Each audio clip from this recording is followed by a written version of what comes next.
What's up, everybody? Sorry I'm late. My sound good? Yo, Peter Ianon, or is it Lanone? I'm sorry. I think that might be Lanone. Thanks so much for the super chat. Wow.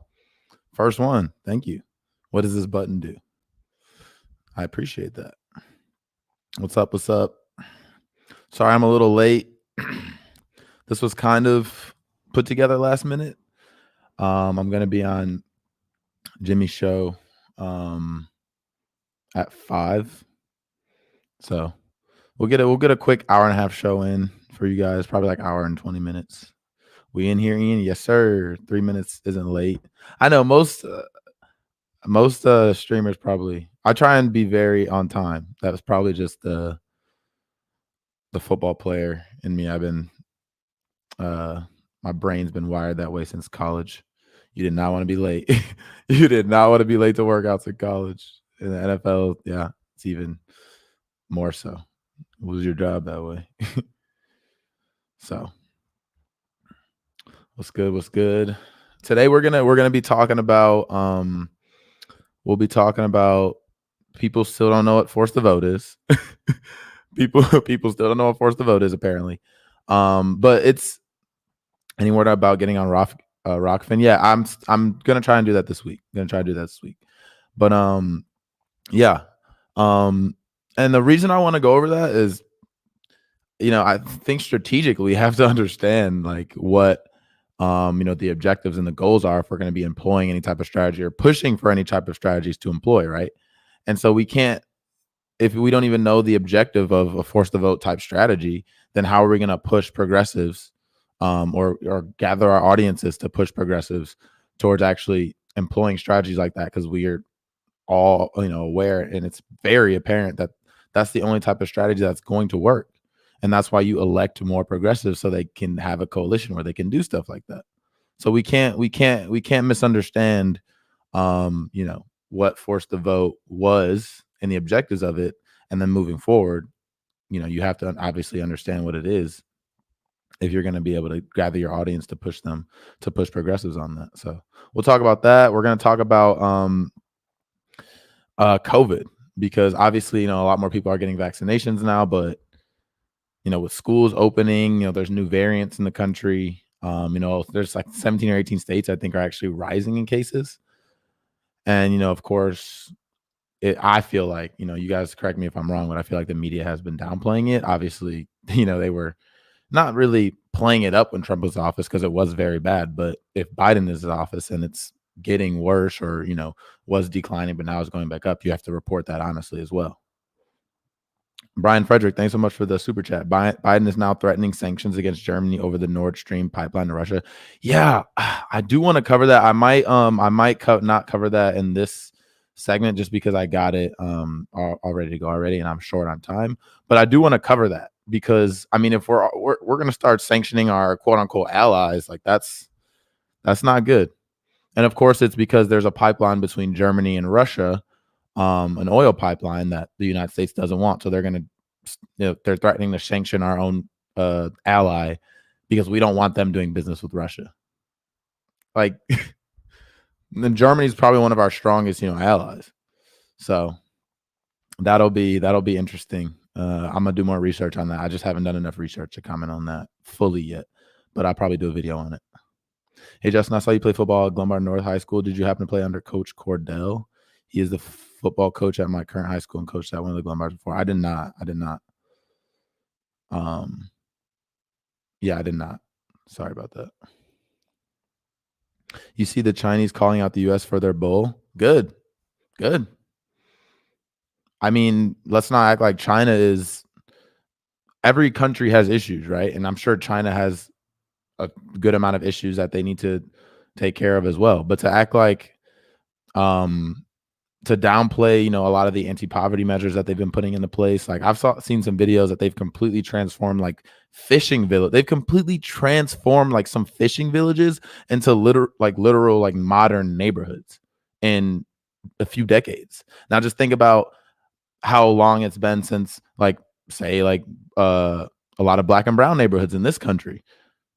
How long has it been since they haven't been, infused with a bunch of government money to like build up the infrastructure there and provide jobs and just provide a more decent living. That's not happening here. And China is showing that it's possible. It's possible you can do it. You can invest in your citizens, but we don't do that here. And then of course we have a trade war with them, and so everything. That's why I haven't done as much research on China, and I need to do a lot more. And I want to have people on the show who do a lot of that research. But to me, where I always find it a little fishy is that the Republicans hate China, the Democrats hate China, the media is all anti-China, anti-China, anti-China, and so whenever you have all those people agreeing, wholesale on something, you should be a little weary of the information you're getting. And so I'll definitely do more research on that, and I'll start doing more videos on that because I think that's very interesting. And they're investing a lot of money in their infrastructure. Yeah, so like economically, they are probably going to be surpassing us pretty soon economically. Exactly, but don't let our leaders waste time complaining on China. Focus on solving our own business. Exactly. And if they like, why don't we just look at it like, okay, if they want to compete, let's compete. But we can't do that because we already shipped all of our jobs over there. There's no manufacturing here.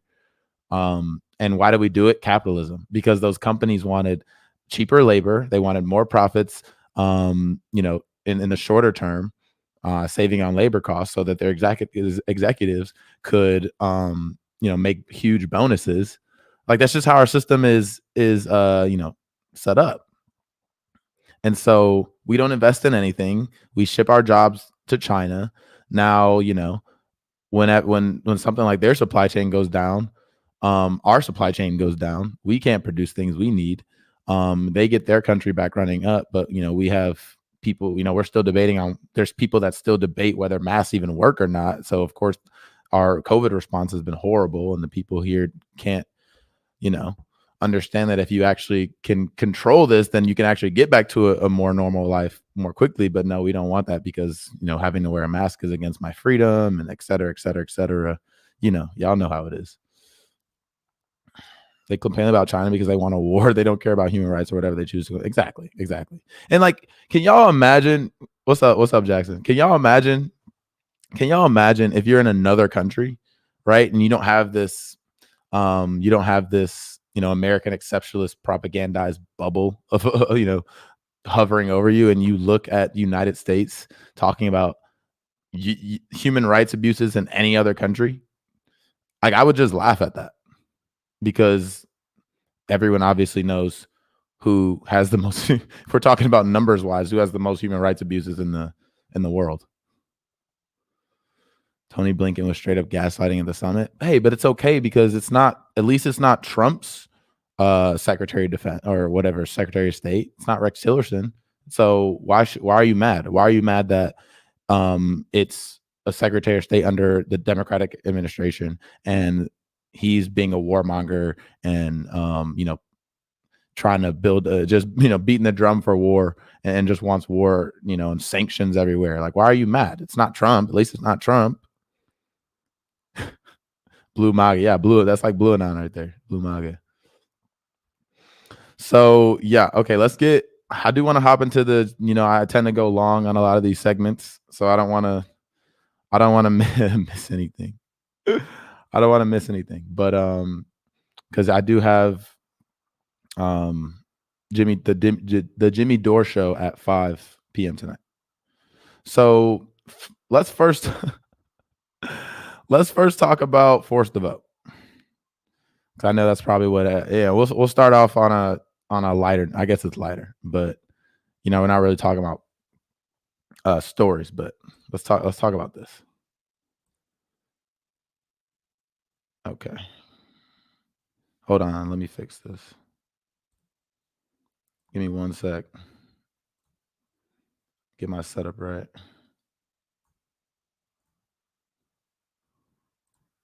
Okay. That's not big enough.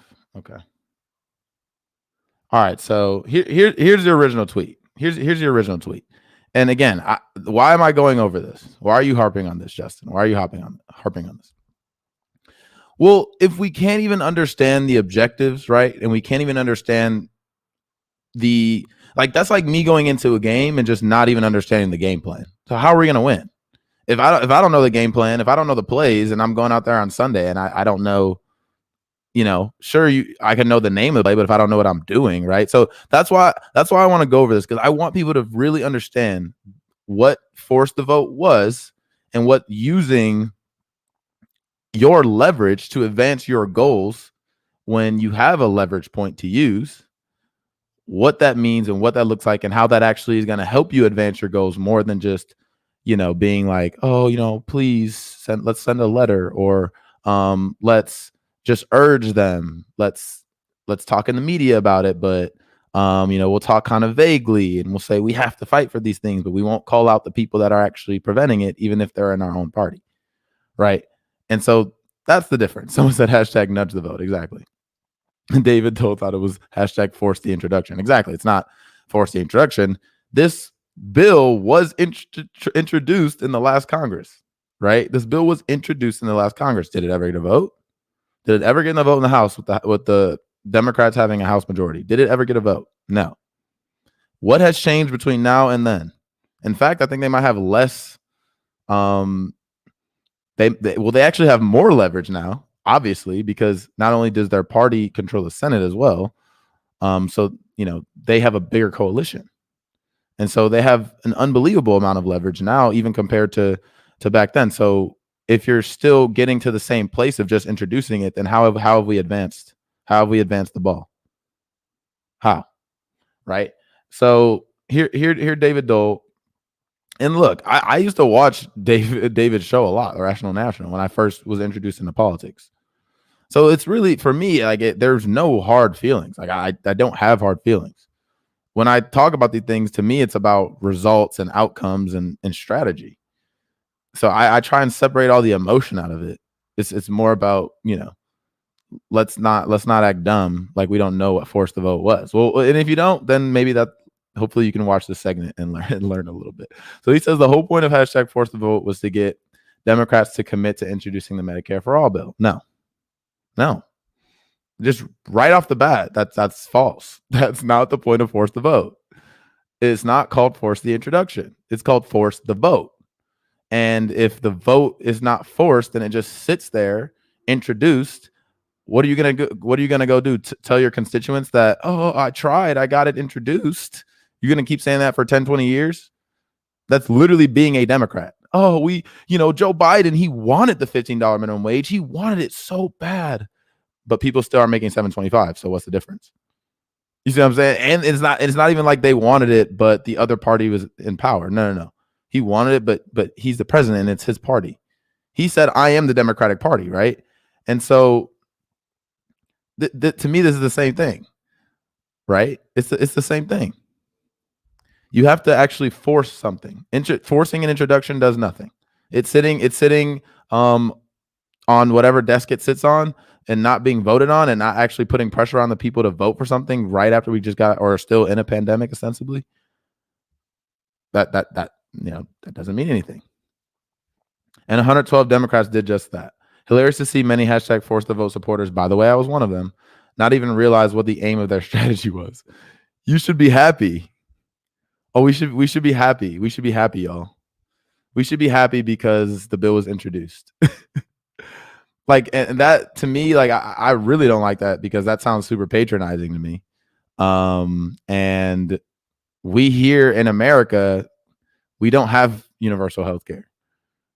There's people that still die every single day because they don't have health care. And there's people that go bankrupt. They work their whole lives working hard, 9 to 5, 40 hours a week, all year, hardly any vacation days. And then all of a sudden they get sick randomly, something they probably couldn't control, like cancer. And then their life is uprooted, turned over. They have to literally declare bankruptcy. Everything they've ever worked for is gone. That still happens here.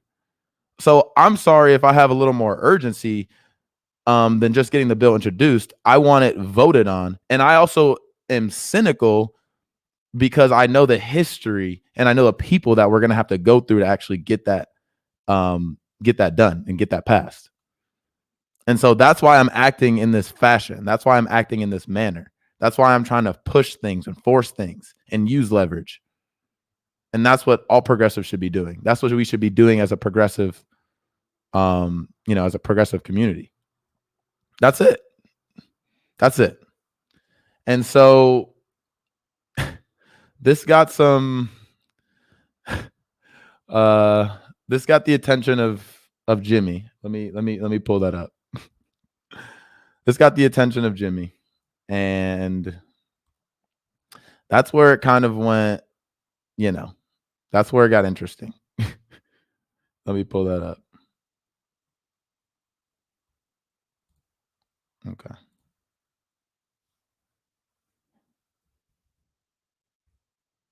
Thought I had this up, but we'll get there.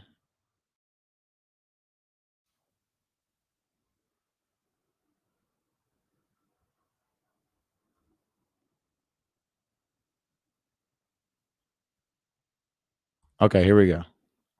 This is what Jimmy responded. Jimmy said, no, the whole point, Jimmy one who, kind of introduced this to everybody. No, the whole point of hashtag force to vote was to get a guarantee that Medicare for all would be brought up for a vote. Not that it would be introduced and not voted on. They now have zero leverage to get it voted on. Thanks for your support, but it seems you missed the whole point of force to vote. And that's it right there. That is missing the point of force to vote. So Jimmy's response was actually pretty mild. I think it was mild. And possibly Jimmy learned a little bit or wanted to change his tune a little bit from, when the force to vote was popping back in December and January time when, when we were actually trying to get it done. But exactly. And so this is obviously exactly right, because that was literally the point of force to vote. So David came back, responded this. Indeed, as stated in my following tweet. And this is the tweet he's referencing. Yes, this is the first step to getting a floor vote, and now you have more than half the caucus signing on, which is why it's weird to see people trashing the first step to that goal. No, we're not trashing the first step to that goal. We're saying there's no ability to have a next step. You're actually, think of it like this. If we're talking about steps here, if you take the first step in 2018, 2019, we introduce it, and it doesn't go anywhere from there, and then it's a new Congress and you start back one step and you take another step, you're back at the same place. In fact, I think this actually has less co-sponsors now. It has 112, unless the website hasn't been updated. It has 112 when it used to have 118. So it kind of seems like we're going backwards. But I mean, that's just numbers wise. Maybe I'm wrong, but I don't think I am. And so he says, but Dem leadership blocking a floor vote on Medicare for all when it has 112 co-sponsors is as big of a deal as it going to the floor and losing. And the latter actually has the potential to negatively impact the Medicare for all fight. Now, see, this part right here, that's straight from Pramila Jayapal's mouth. That's what Pramila Jayapal was arguing, and there's no evidence for that. There's literally no evidence for that. That's evidence free. That's speculation. You're speculating that, but there's no evidence to back up that claim.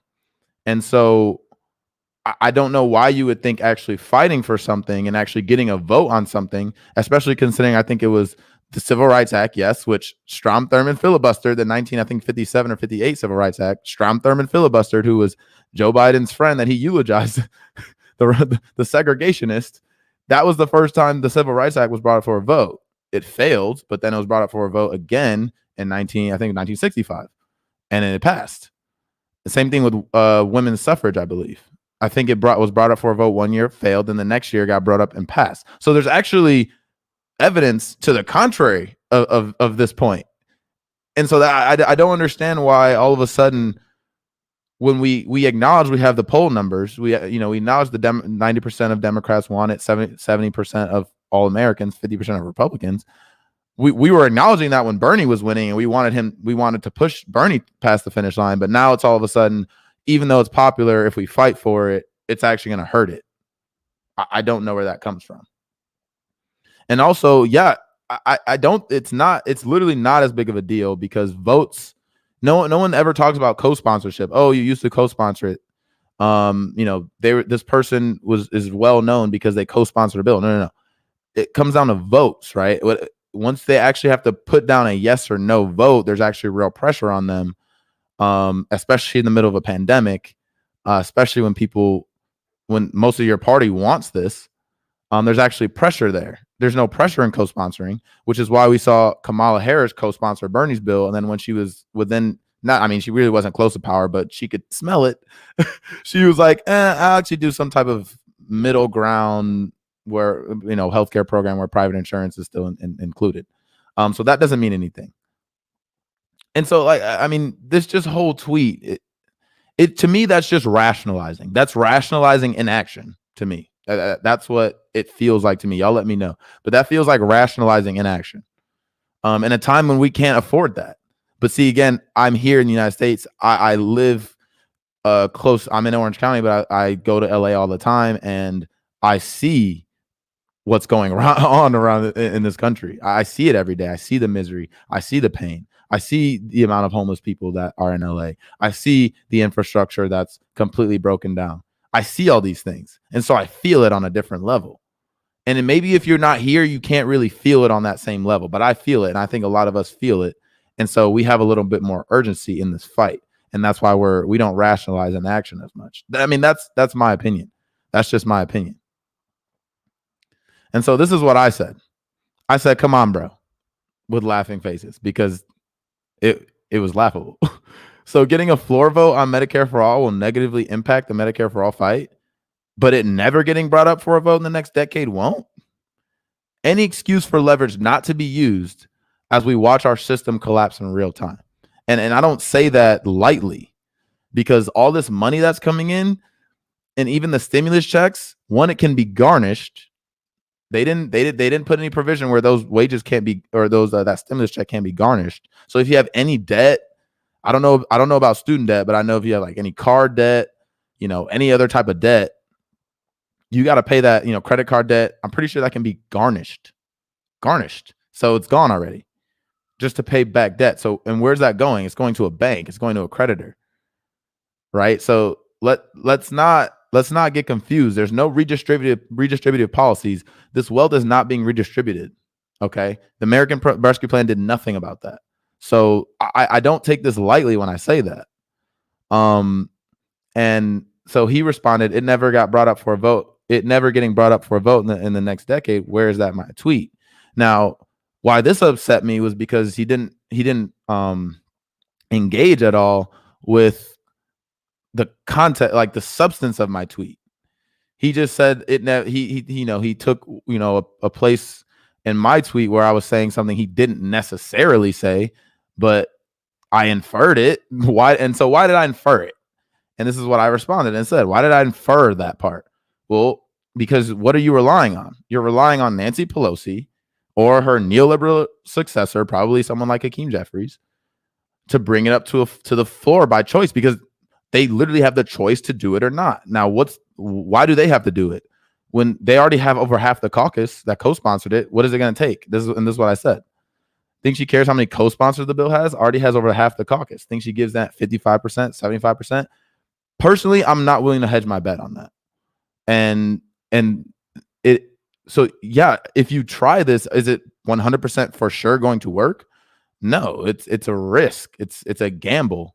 But if you never try anything, which is what they're doing now, they're not forcing anything, then you are relying on Nancy Pelosi or whoever succeeds her after this 2-year term to bring it up by choice. And they're never going to do that. Period. They're not. And I literally think it could be like 90% of the caucus co-sponsoring it. Actually, I really doubt most of those people would actually go out there and push for it. Regardless, even if you got 80, 90%, I still don't think Nancy Pelosi would bring it up for a vote because she has the choice. That's why that was such an important leverage point. That's why. And then he said, I'm saying the fact that it's not hitting the floor despite the amount of co-sponsors is a story in and of itself. Really? Because no one's talking about it. I haven't heard a single person in the media talking about it. I haven't heard progressives on TV talking about it. I haven't heard them talking about it on Twitter. I mean, I hear them saying we should have Medicare for all. I hear them saying those things, which is great. but it's not enough. So it's really not a story right now. And he's saying a story comparable to it losing on the floor in a vote. Well, you don't know that. You don't know that part. That's speculation. What I do know right now, what's for sure, is that it's not a story right now. So we need to do something to make sure it's a story, especially in this unique time when we have a pandemic that's killed over 500,000 Americans. And he said it's not about passing right now, regardless. It's not passing right now, regardless. So the convo is all about media attention, whether that accomplish anything. Right. That's what we were saying with force the vote. So even if it doesn't pass, you get that media attention, and you can the squad they don't even need the corporate media. The corporate media might be, of course, they'll probably be out there gaslighting people, telling people they don't need healthcare, right?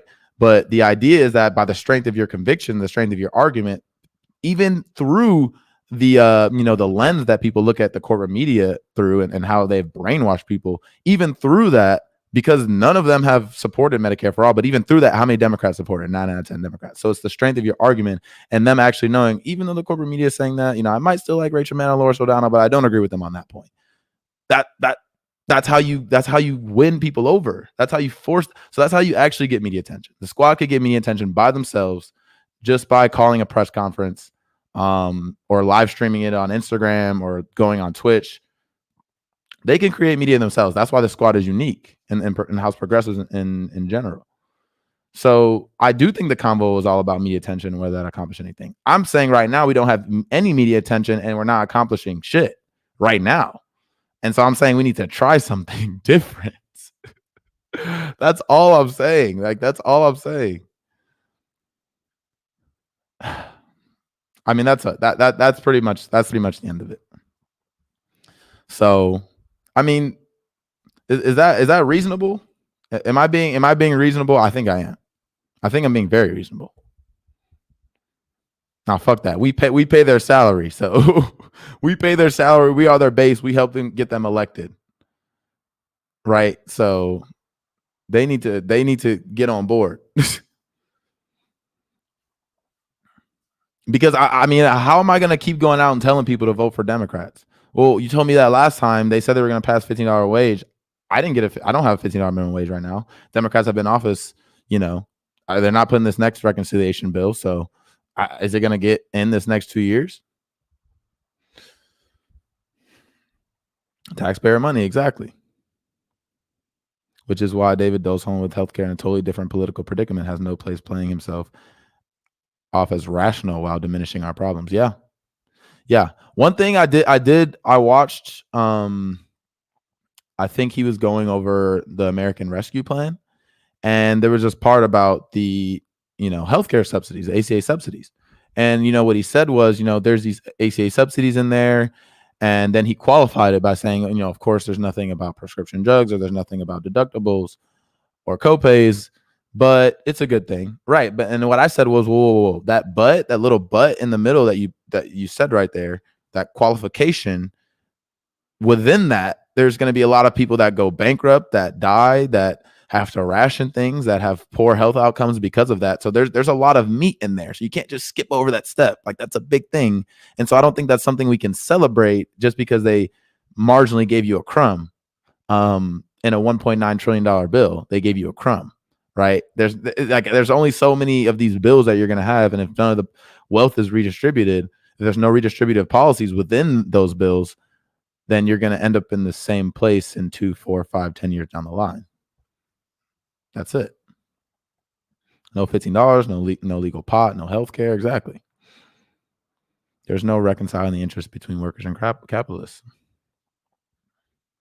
So Kashama Sawant said time for open combat against the corporate Democrats. Yeah, the time is long past due for that. The time is long past due for that. So that's that story. Okay, let's transition. I think I might have missed the super chat. Let me get to that real quick. Zachary Tieton, thanks so much for the super chat. Thoughts on Dr. Carl Hart? Good guest to have on. I'll have to look into Dr. Carl Hart, and if he's a good guest, I do want to start having more like kind of thinker type guests on. So that'll be happening soon. Zachary Tieton, thanks again for the another super chat. You see John Oliver asking Amazon's Alexa questions. Oh, did I see John Oliver asking Amazon's Alexa questions about his bad working conditions on Fallon and Fallon immediately stopping it for cover? Should live on stream. Yeah, maybe I'll react to that or something. But that was good. That was good. I think John Oliver can be a little bit more edgy because he's on HBO, you know, and so HBO's funding doesn't necessarily come as much from, you know, exactly the same corporate interests as media, corporate media like cable news. So I think he can say a little bit more stuff, right? And that's why Jimmy Fallon was like, we're on NBC or whatever he's on. Oh, you can't say that. Amazon's probably one of our sponsors. Don't talk about that. We love Jeff Bezos here. Okay, let's transition to this is crazy. So y'all know I went to Northwestern. I went to Northwestern for college, and it's like an hour away from where I grew up. And so I moved to Evanston. That's where Northwestern is. And the thing about Evanston is, I was talking to Graham Elwood about Evanston because I think he grew up near in Evanston. But Evanston is actually a pretty diverse, especially Evanston like high school is a pretty diverse high school, pretty diverse area. But there's because Chicago is one of the oldest northern cities, like main cities, and there's a lot of history of redlining and housing discrimination within Evanston itself, which is where Northwestern is. And so I saw the story and I had to share it with y'all because I was floored by this. I did not expect it at all. Like at all. I had to double check because I didn't believe that this was a thing. Okay. Let's see. So Evanston, here's more on Evanston's $10 million program, a first of its kind, which will be funded through marijuana sales tax. Look at that. Revenue along with some donations. What are you talking about, Justin? Okay, here we go. The resolution approved Monday directs initial funding of $400,000 from the city's local reparations fund to a housing program that will award eligible individuals up to $25,000. That money can be used to help with a home down payment or closing cost assistance within the city, help pay for repairs, improvements, or modernizations of Evanston property, or help pay down mortgage principal, interest, or late penalties on Evanston property, according to a memo from Kimberly Richardson, interim assistant city manager. To qualify, an assistant must have origins in any of the Black racial and ethnic groups of Africa, according to the memo. Applicants must also be a Black resident of Evanston between 1919 through 1969, or that person's direct descendant. Applicants also qualify if they experience housing discrimination due to the city's policies or practices after 1969. Isn't that wild? They're actually giving out reparations. Like they're actually doing it. That's like, it's so progressive. Like even Bernie wasn't even running on reparations. I mean, Bernie wasn't. He's the most obviously. Ralph Nader was pretty progressive too, but he's in recent history the most progressive presidential candidate, and he wasn't even close to running on reparations. So the fact that happened in Evanston, which look, in Evanston there's a street called Green Bay Road. There's like a train track overpass right there. And it literally goes from like you're on one side of Green Bay Road and you're driving in mostly white neighborhoods, and then as soon as you get to Green Bay Road, you pass that overpass, it looks like a completely different town.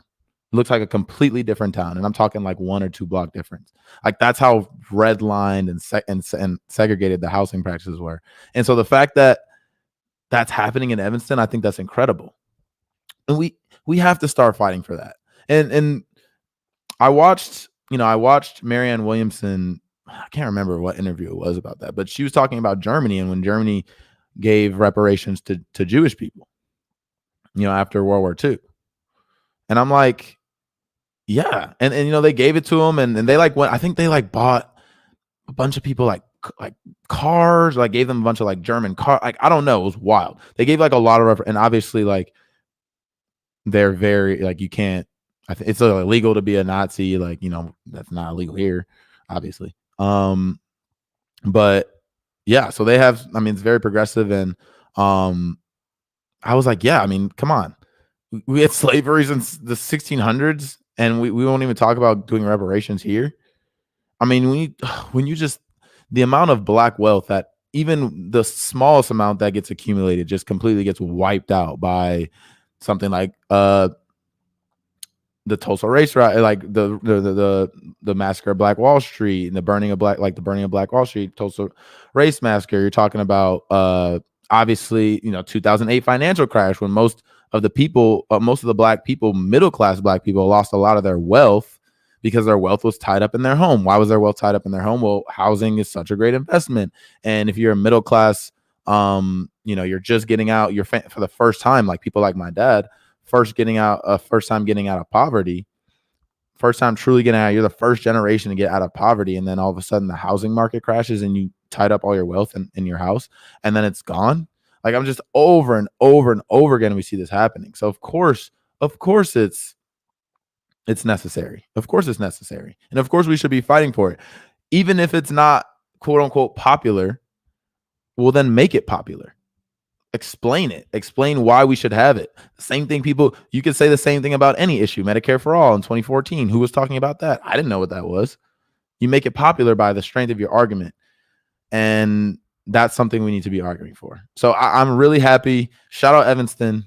Okay. Shout out Evanston, which is where the town my college was in, giving out reparations, not only to people that lived there from 1919 to 1969, but even their direct descendants. And it's like you can apply it for $25K, can go towards your housing principal, can go towards fixing up your house to give it better value. Like, that's like real shit right there. That's a huge win. And we need to replicate that around the country. Those things wiped out black wealth. I mean, a little bit that there was, the tiny little bit that black people could have accumulated. And the hell and Joe's war on drugs. Yeah. I mean, all that, everything. Because I mean, you lose a job, is the,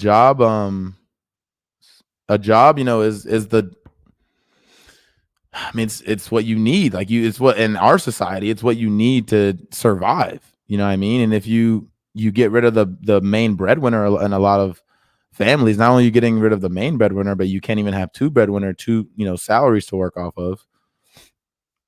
It does a lot for generations. It can affect generations. Is that a conservative town? I don't know if Evanston is I don't know how it votes. Maybe. Justin Biden's pushing Colombia to start spraying glyphosates on cocoa plants again. The reaction is Biden drug warrior when it's really poisoning indigenous people. Yeah, I think I might want to do a story on that too, because I saw that and that's wild. How is it administered? Direct deposits, checks? I'm not sure. I haven't.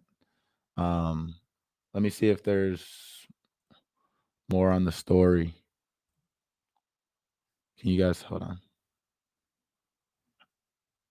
It's going to be administered. It was an 8-1 vote, by the way. Here, I'll share the screen so you guys can see it. Shoot. Hold on. Hold up. I got you. Because I don't know all the, I just saw this before I got on here.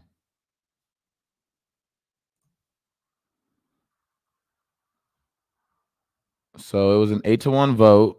Who's the one? Yo, who's the one? Come on. Who's the one? Crazy. Should I have Alderman Robin Rue Simmons? I kind of want to have her on the show. Let's see. I guess there's a housing. You might just have to. It's probably going to be direct check. I don't know. Look, the program will be paid for with the city's 3% cannabis sales tax. And it received $21,000 in private donations to the fund. Yo, shout out to those people giving that money for that fund. Shout out to those people. And 3%. Look what we doing. That's how you use something. Yo, Joe Biden, pay attention. This is in Congress. Pay attention. This is how you actually use the once you legalize something like weed. Obviously, black and brown people have been most disproportionately affected the most by the war on drugs. So this is how you actually start to give back. and rectify that by actually giving people things that are going to directly affect their life, like $25,000 that they could put towards their home or put towards fixing their home. Joe Biden has no clue where he at. Yeah, I don't know. I don't know where he at. So that's pretty cool. That's pretty cool. So I'll try and do more research on that if anything else pops up, but I think that's pretty cool.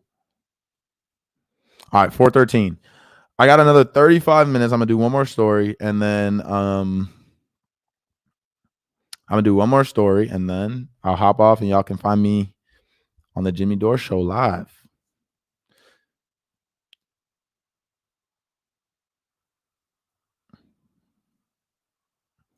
Okay, let's transition over to another story. So obviously, like I said earlier, COVID, I mean, it's not really dying down. More people are getting vaccinated, so that's that's positive. That's a positive thing, but I think in 17 or 18 states it's actually spiking, and I think a lot of other places it's flatlining or it's plateauing. So I want to, because I've been seeing stories about like Big Pharma's role. Obviously, they made does anyone else hate like saying the name of one of these pharma companies every time you talk about a vaccine? Like I hate saying, oh, it's the Pfizer, Moderna, Johnson & Johnson. Like I feel like we just started like getting people to understand that these big pharma companies are horrible. Most of them should be prosecuted for getting people hooked on prescription drugs. But yeah, I hate doing that. But it is what it is at this point. And so I saw Crystal Ball tweet this, or actually this is what I first saw. I first saw this because there was a lot of variants that they were worried about that were overseas. Well, now they're here, and so the B.1.1.7 variant is now dominant in the U.S. This person says they're 99% certain. I don't know exactly if this is a doctor. Oh yeah, Dr. Eric Ding. I'm 99% there's certain there's another surge on the way in April or May. Why? The more contagious. So this variant is more contagious. Is surging, now crossed the 50% threshold of all cases, in addition to pockets of other variants. And so national data also miss disturbing state and local trends. About 15 states have more cases than they did 2 weeks ago. So they're on the rise. And about 19 states have higher test positivity rates than 2 weeks ago, indicating higher rates of infection. Hospitalizations, which typically lag infections by 2 to 3 weeks, have begun to inch up in some places. Deaths from COVID-19, which typically lag another 2 weeks behind hospitalizations, may rise again in April, all while states begin to loosen restrictions. That's a problem. That is a problem. And I think a big issue is that the media doesn't talk about it. The media never talks about it, right? They always talked about it under Trump.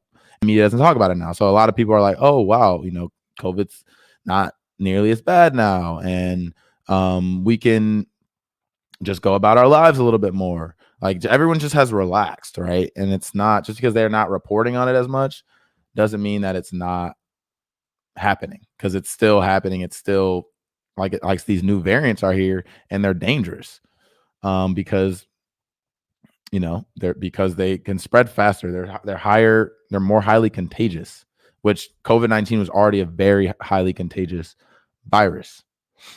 And so then I saw this article, and I want to read this article with you guys because it was from The Intercept. So there you go, Intercept. It's from Lee Fong. I think that's how you say his last name. And I have been seeing a lot, I saw Lee talk about it a little bit, but I've seen a lot of the, drug companies, obviously, they're producing a lot more of the vaccines, but they're restricting access for smaller, poor countries. And they're restricting access to their IP. So other people can't even make like generic forms of the same vaccines that they have. Now, why would they do that? Well, they're doing it to protect their profits for money. They're doing it for money. And but what is it going to do? Is it's going to make us less safe, because if these poor countries don't get vaccinated for another few years, well, then it can still be spreading. And so, exactly, Sophia Nugent said it will come back to bite us if we don't vaccinate the rest of the world. Exactly. But they don't care about that. They don't care about that. All they care about is they're going to protect their profits. So let's go through this. Let's go through this article. Li Fong writes, Pfizer, Moderna, and Johnson & Johnson pledged affordable vaccines. When did they do that? I mean, they probably did at first. But we should not have believed that. I probably didn't if I read that. But only as long as there's a pandemic. Some of the shit in here is crazy. That the U.S. pharmaceutical firms behind the approved coronavirus, Johnson & Johnson, Moderna, and Pfizer, have quietly touted plans to raise prices on coronavirus vaccines in the near future and to capitalize on the virus's lasting presence. Okay, here we go. While the companies have enjoyed a boost in goodwill, this is what I was talking about, a boost in goodwill from the rush to develop vaccines, drug industry executives have noted the public is still sensitive to drug pricing, and the reputational risk has so far curtailed their ability to reap large financial rewards. Yeah, but everyone's sensitive to the prices of this stuff. But if there's neither party in power is going to change anything about it, right, then people are they're going to have to go still buy their drugs. At that point, it just amounts to a complaint. We need to actually start holding these companies accountable. And a lot of times when they have like a $2 or $3 billion fine, that's the cost of business. That's the cost of business. They're making billions of dollars, $2 billion fine. Johnson & Johnson, I'm pretty sure a few weeks ago got caught like poisoning baby food. They'd probably just get a slap on the wrist, and then they go back to just being as the cost of business. Nothing happens. No one gets prosecuted, right? Behind the guise of a company, you can pretty much do anything to people: kill people, poison waterways, put lead in the water. It doesn't matter. If you're behind the guise of a corporation, no one will go to jail. They'll slap a little $2 billion fine on you. And then they just keep on pushing. So it has so far curtailed their ability to reap large financial rewards. But as soon as America gets back to, chugging along and everyone's doing what they were doing before, oh, trust me, they're going to reap those large financial rewards when people aren't paying attention anymore. And I guarantee you the media won't be covering it. But that environment, they hope, Li Fong writes, but that environment, they hope, will change once the pandemic ends, a date that drug makers themselves reserve the right to declare. Drug makers themselves what does it say? Drug makers themselves reserve the right to declare when this pandemic ends. Drug companies. That in and of itself is a massive story to me. That's unbelievable. Pharmaceutical officials speaking at recent conferences and on calls with investors say they expect the virus will linger, morphing from a pandemic into a perennial endemic. They're essentially thinking it's going to be more something like the flu, where they have to like guess the vaccine every year or guess whatever mutation it will be. And as COVID-19 mutations continue to spread, and booster shots may be required on a regular basis, kind of similar to the flu. Leaders from the three companies are enthusiastic about cashing in. Of course they are. As this shifts from pandemic to endemic, we think there's an opportunity here for us, said Frank D'Amelio, the CFO for Pfizer, at a conference. Additional factors such as the need for booster shots present a significant opportunity for our vaccine from a demand perspective. From a pricing perspective, they're going to jack up prices given the clinical profile of our vaccine. Moderna and Johnson & Johnson have also pledged affordability for their vaccines for the duration of the pandemic, but have indicated to investors that they plan to return to more commercial pricing as early as later this year.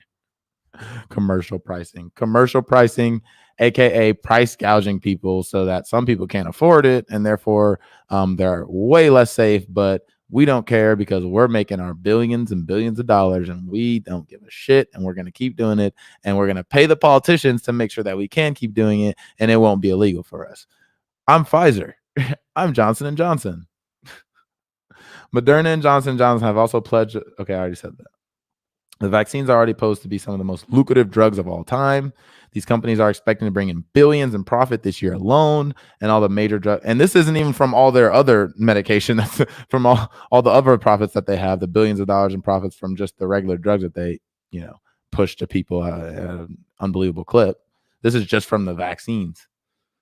The companies are expecting to bring in billions in profit this year alone. All approved received investments and back orders. Look at this.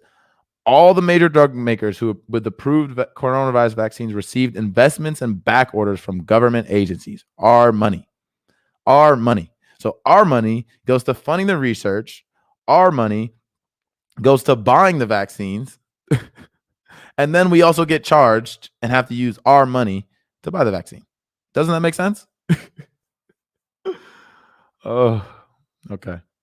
The U.S. government has fully financed the research and development of several coronavirus vaccines, including those produced by Moderna and Johnson & Johnson, to the tune of over $2 billion. Our money, the government, which is funded by taxpayers, so that's our money. The U.S. has also provided nearly $2 billion in payments to secure doses of Pfizer vaccine, which has developed, again, our money, which has developed in partnership with BioNTech, a company that received nearly $500 million in development assistance from the German government. So the German people's money. So they're getting all this money from the government, which is our money, and now they're going to jack up prices so that we ourselves have to use our money again to buy the same vaccines that we already funded the production for. To me, like, that's so similar to the unemployment, and like if student debt would be forgiven, I was like, it's taxed. Unemployment's taxed. Wait, unemployment is money from the government to help me if I'm unemployed. So that's my money, tax money that went to the government. Now I'm getting it back from the government because I need help. But oh wait, we're gonna tax that. Isn't that taxing it double? Am I getting taxed twice? Like, this is the same shit. Like, this is just legal. This is just what happens in this country, and everyone just accepts it. Like, okay, I guess this is just how things function. No, it doesn't have to function like that. But because no one pays attention, it does function like that because they can get away with it. Pay us to make it so we can charge you for it in the free market. Exactly. Hannesler H, thanks so much for the super chat. We need to really get to the roots of our ills. Yep, I'm with you. COVID being one of them. They're all connected. A vax is an illusory quick fix. Business as usual. That's so true. And I was making that same argument because there were places, like in Asia, that they weren't waiting for some, miracle Western fix to this issue. They actually got control of the virus, and then they were able to like pretty much eliminate it and then go back to living their normal lives. We were like, no, we don't care. Anything that restricts us from doing anything, even like a mask, which, do you want your doctor performing surgery on you, your surgeon, without a mask, and then they sneeze and all of a sudden, that you get bacteria and all type of stuff in your body? Do you want that? So no, you're okay with the surgeon wearing the mask to prevent the spread of germs, but you're not okay with us wearing a mask, like all the people wearing a mask in the middle of a deadly pandemic, which is a virus which is spread through things coming out of your mouth.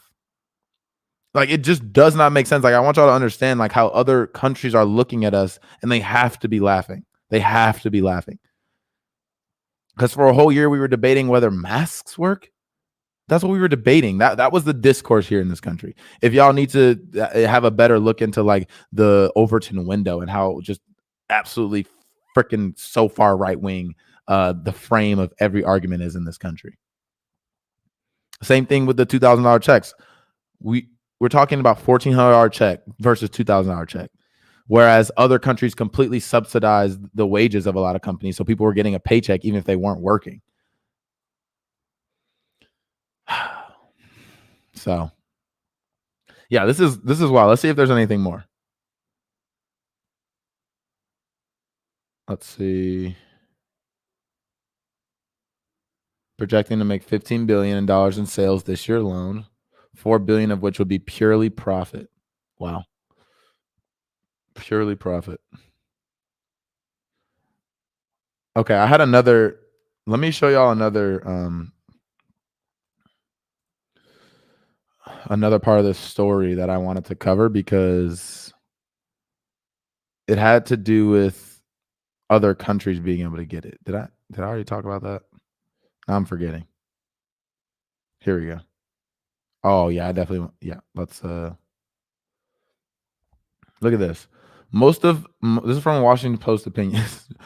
This is gonna be a wild ride. So I hope y'all ready. This is gonna be a wild ride, and I'll get to your super chats after this story is over. This is going to be a wild ride. Most of Africa, and parts of South America and Asia are not expected to achieve widespread vaccination coverage until 2023. The editorial board has the latest. So as soon as I see this, I'm like, okay, Washington Post. I'm like, okay, Washington Post. Y'all are actually on the side of like poor countries in Africa and South America and Asia. Like y'all want us to be giving out the vaccines kind of like Cuba's doing, actually creating and giving out the intellectual property for some of these vaccines so these countries can develop it. Okay, Washington Post. Okay, here we go. This is by the Washington Post editorial board. Once the United States has used all the vaccine doses it needs, the rest of the world will still be desperate for more. President Biden should begin planning now to donate surplus doses to others. I was like, okay, there we go. Should now begin planning to donate surplus doses to others and think about ways over the long run to get life-saving vaccines to poorer nations in a more equitable way. Okay, there we go. That's a solid intro. Based on contracts, most of the doses coming off of production lines from the major drug Oh, hold up. I didn't even go to the next page. Hold up. The chat is behind too. I didn't even get to see the chat saying, wait, we can't even see what you're looking at. Here we go. My bad. I just read this part. So far. I just read that. Okay. Based on the contracts, most of the doses coming off production lines from the major drug companies are going to the United States because we bought all of them. European countries and a few other wealthy nations, right? As the Post reported over the weekend, the time needed to ramp up production, along with shortages of raw materials, has left in the lurch many nations that could not afford the reserve to early supplies, which is a problem. Most of Africa and parts of South America and Asia are not expected to achieve widespread vaccination coverage until 2023, 2 years from now. 2 years. Does it have to be that long? Of course not. Imagine if what Cuba was doing, we were doing on a massive scale to make sure the entire world was vaccinated. Like actually giving out just heavily subsidized or free vaccines to these poor countries and actually getting everyone vaccinated. We could do that. We just don't want to. And so exacerbating the chasm between haves and have-nots. Exactly. This is right on that Washington Post. There you go, Washington Post editorial board. I see you. Those nations with vaccines have engaged in a burst of vaccine diplomacy, seeking influence to leverage in the way shots are distributed and sold. AKA they're pleading with poor countries to help them out. Because they obviously don't have as much money. They're pleading with them to help us out or help them out. That's what that means. Vaccine diplomacy. No, they're saying COVID is really bad here too, and we need your help because we don't have the money to just pay hundreds or billions of dollars to, hog all the vaccines like the United States does. Okay, here we go. Here's where the ride starts. India and South Africa are spearheading an effort supported by a wide array of non-governmental organizations and a large group of Democrats in Congress. I hope that's the progressives. I think that might be, which would waive World Trade Organization protections on intellectual property in hopes of disseminating vaccine technology more widely. So that's what the Washington Post is saying other people are advocating for, are spearheading an effort. They're not going to join in on that effort. And you're going to see here what they have to say about it. At issue are protections covering copyrights, industrial designs, patents, and trade secrets. So far, the Biden administration has rejected the waiver, and with good reason. Well, wait, you were just saying that these countries are pleading because they need these vaccines and all the wealthy countries are just buying all of them and there's not any left, and they're trying to protect their intellectual property so they can't even produce them themselves. You just got done saying that, and now you're saying Biden administration rejected the waiver, and with good reason. I couldn't, like when I read that, I was like, oh my. It would not produce what is most needed today, a sudden boost in manufacturing to meet global demand. It would represent an abrupt change in the rules of the game under which the pharma companies succeeded in developing remarkably effective vaccines in record time. You mean the one where we gave them a bunch of money, a bunch of our taxpayer dollars to develop these vaccines, and then they're going to end up profiting billions so that their rich ass executives can get even richer and their rich ass shareholders can just get richer, and the people, and then they're going to hike up the prices on the actual people that paid it, which are the taxpayers, and then they're actually not going to be able to even afford it. That's the game. That's the game. No, that is the game. You're defending the game. You're not saying no, this game is rigged. You're defending the game. And that's your problem, Washington Post. Editorial board. Remember, everything that is printed in the Washington Post goes through the editorial board. This is the frame at which they look at issues in this world through. That's it. With good reason, because we make our money and they don't make as much money as we do, so they don't deserve to have the vaccines as much as we deserve to have it. That's the game. I'm the Washington Post. Editorial board. That's nuts to me. But see, you don't get to that position unless you have, and this is what Noam Chomsky said to that reporter. I'm sure you believe everything you're saying, but if you thought something different, you would not be sitting in that chair. And that's the Washington Post editorial board. Unreal. Okay, where was I? Okay. In record time, right. The game where we gave them all the money to do it. Yes, the companies stand a profit. Yes, the companies stand a profit from their monopolies on individual vaccines. Washington Post, here's the Washington Post advocating for monopolies. Advocating for monopolies. They just go out and admit it, and they're like rationalizing it. Oh yeah, of course they stand a profit from their monopolies, but it won't be conducive to future innovation to strip away their intellectual property protections. So they're saying if these drug companies weren't around, period, then we wouldn't have developed the vaccine. The vaccine just wouldn't have been developed. I'm pretty sure Cuba is like just the state is developing vaccines, not necessarily pharmaceutical companies. It's not, the pharmaceutical companies aren't the only one. Like, they use the money to research and develop a vaccine. That did not have to be a corporation that did that. That's just how we do it in our system here. This paragraph is just unbelievable to me. Okay, where was I? Yes, the United States spent $10 billion in Operation Warp Speed to accelerate the vaccine development and manufacturing effort. That's a big part. That's a big thing. You're just kind of glossing over. Like, that's the main argument, and they're just like dismiss it. Like, of course, yeah, we did that, among other contributions, but notably, it did not require companies to turn over their intellectual property to the government or to share it. That's the problem. That's the issue. That's literally the issue, and you're saying it. You're saying the issue, but you're being like, oh, it's just how it is. It's the way the game's played. Okay, I'm the Washington Post editorial board. We're rich. The government doesn't take away our funding when we spew bullshit lies and conspiracy theories like Russiagate for 4 straight years. We still get to keep our paper. We still get to keep everything. Wow. I didn't read the rest of this. I don't know what the rest of this is. After that, I stopped, because if you're looking at it through that frame, you're lost. If you're looking at the issue through that frame, you're already lost. So whatever the rest of the shit you say doesn't even matter. That doesn't even matter. Doesn't even matter.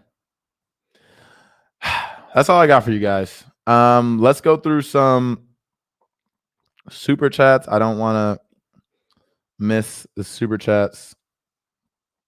I have to like go through this back ass way to get to see you guys' super chats, but that's okay. We'll do it. We don't want to miss any super chats from you guys. I appreciate them, and so I don't want to miss any. I don't think I missed any last time, so I did better. Okay. Okay, I read that. Kate, thanks so much for the super chat. Sorry I missed it earlier. Jayapal's bill is HR 1976, and now in the Energy and Commerce Committee. It could die there. Call your rep, ask to get it out of committee and on the floor. Yep. That's definitely something you should try. That's definitely something we should all try. I don't know if they'll listen.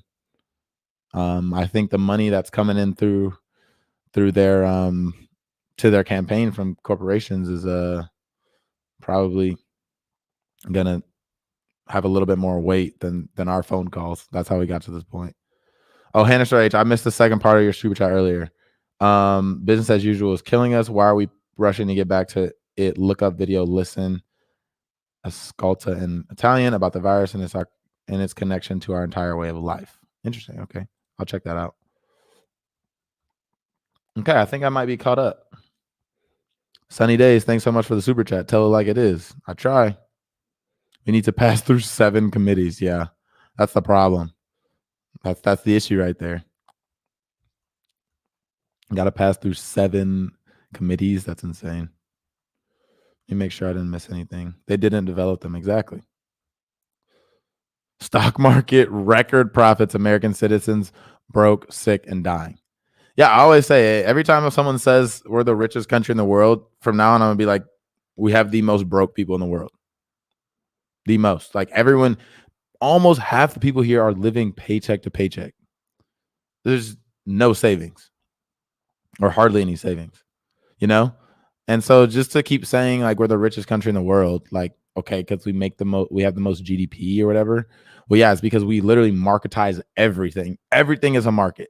And even I was like, even like in the healthcare market, right? There's even, there's so many levels to it, you don't even understand, right? There's like companies that are like consultants that like these major corporations hire, right? These major corporations hire consultants to pick their plan for them, for like their healthcare plan. So that's another market they've created, right? And so they just create markets with everything. That's why we have the most GDP. That doesn't mean, and then we have so much rampant inequality here.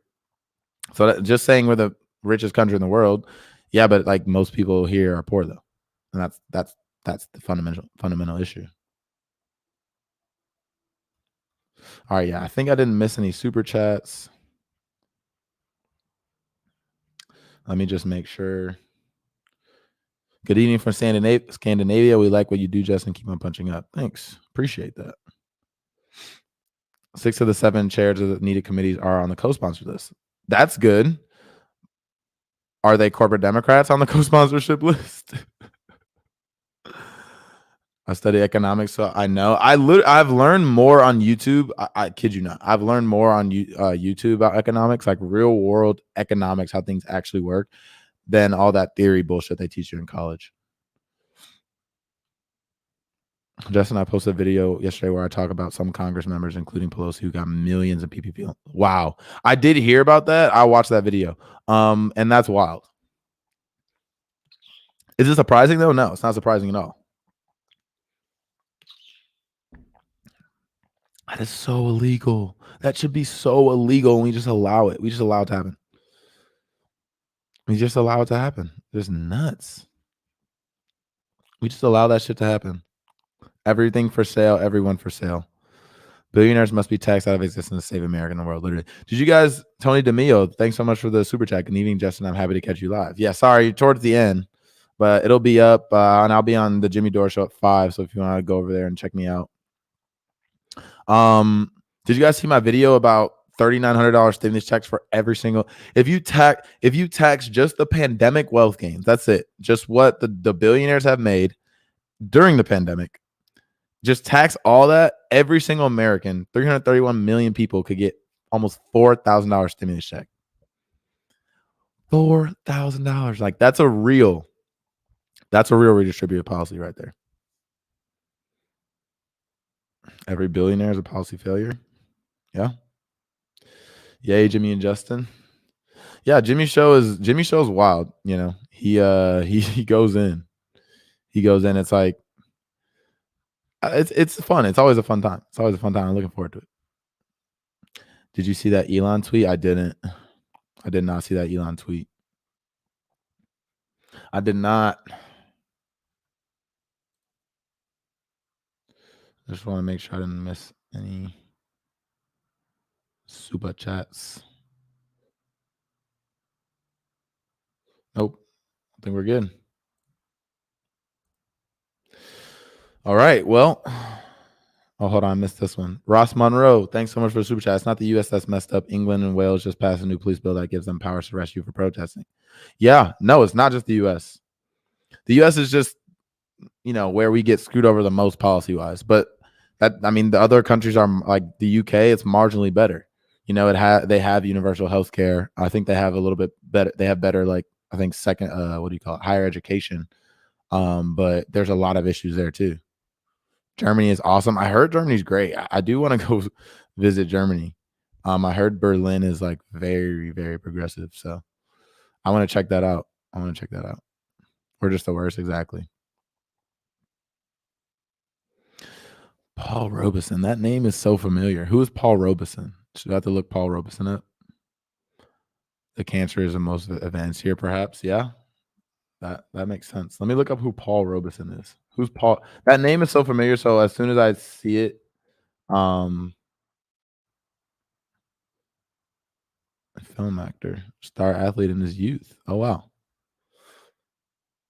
Okay, he was an athlete. He was an athlete when he was young, and then he became a baritone concert artist and stage and film actor. Was he like very political? Oh, political activist. Okay, thanks for putting me on. I have to look at him. Was a boss, awesome communist musician. Okay, bet. Let me look into him. Let me look into him. Great African American socialist. Nice. Fuck. Now I'm like, why did I not know who Paul Robeson was? I need to learn my history more. I need to learn my history better, especially my Black political activist history.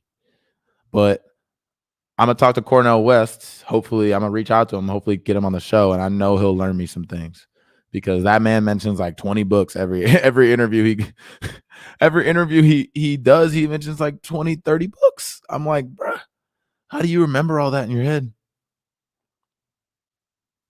know what I'm saying?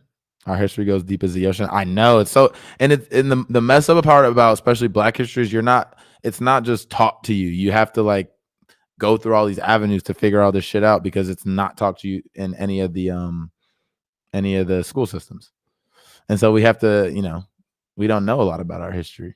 And then they obviously a lot of history is written from a certain perspective. So sometimes even when you know a part of history, you don't really know it because it's not told from a correct perspective. It's told from the white perspective. y'all know what I'm trying to say.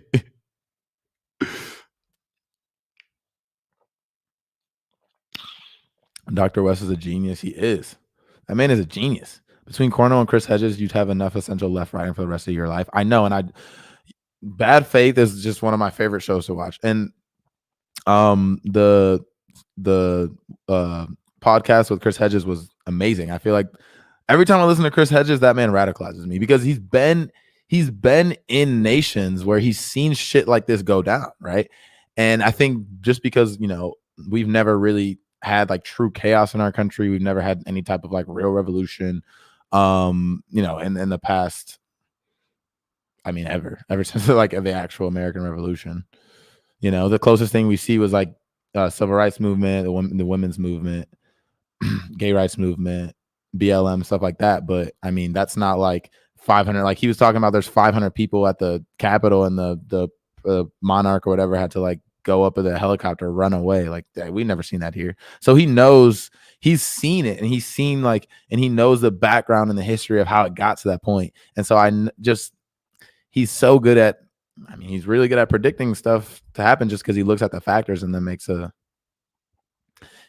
educated guess. So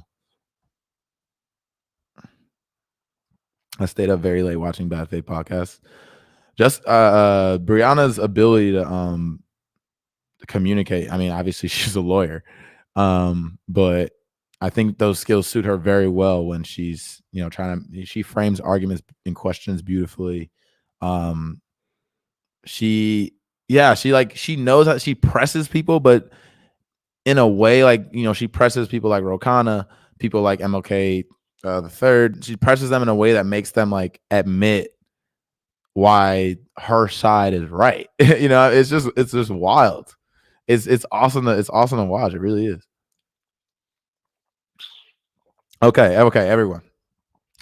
I'm gonna have to hop off because I want to get ready for Jimmy's show. Thank y'all so much for stopping by. See me over at the Jimmy Dore Show. I'm sure all of y'all are gonna be watching that anyway. I'm glad I'm live streaming before, because if I was live streaming at the same time, I wouldn't have any viewers. That's okay. But yeah, catch me on the Jimmy Dore Show at 5. Yeah, looking forward to it. Thanks so much for stopping by.